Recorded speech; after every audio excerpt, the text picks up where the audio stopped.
समय की बड़ी खबर मैं अपने दर्शकों को बता दूं, कांग्रेस कार्य समिति की बैठक में एक बड़ा फैसला लिया गया है।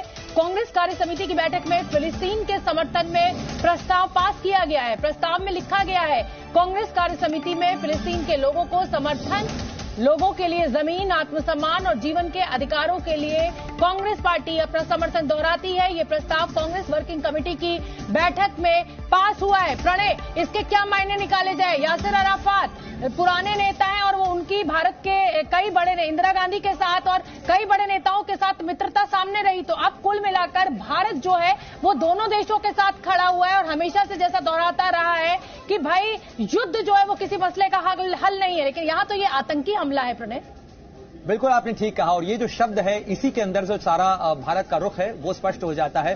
भारत इजराइल और फिलिस्तीन के बीच में शांति प्रक्रिया का जो टू नेशन की थ्योरी है, या कहा जाए कि दोनों के बीच में सह अस्तित्व का मामला है, उसका समर्थक रहा है। और फतह और हमास ने जब मिलकर राजनीतिक प्रक्रिया शुरू करने की बात की थी, तब भी भारत ने उस चीज का, यूनिटी गवर्नमेंट का भारत ने 2014 के अंदर समर्थन किया था। लेकिन यहां मसला आतंकवाद का, और अगर आप देखिए प्रधानमंत्री नरेंद्र मोदी ने जो ट्वीट किया था इस घटना के बाद, उसी के अंदर स्पष्ट किया था कि भारत आतंकी हमले में इजराइल के साथ खड़ा हुआ है, क्योंकि भारत हमेशा से दुनिया के हर मंच पर आतंकवाद का विरोध करता रहा है। और जिस तरीके से हमास ने इस हमले को अंजाम दिया, जिस तरीके से मासूम नागरिकों को मारा गया, जिस तरीके से कत्लेआम किया गया, जिस तरीके से बंधक संकट अभी भी बरकरार है और 100 से ज्यादा जो नागरिक हैं वो अभी भी हमास के कब्जे के अंदर हैं, गाजा के अंदर हैं। इसी बीच में ये जो आतंकी संकट है, आतंकवाद का जो मसला है, उसके ऊपर भारत ने साफ किया है कि वो खुलकर इसमें साथ है। इसलिए इसके अंदर फिलिस्तीन को लेकर जो भारत का समर्थन है उसका मसला नहीं है, यहां पर मसला आतंकवाद का है। और इस आतंकवाद के मामले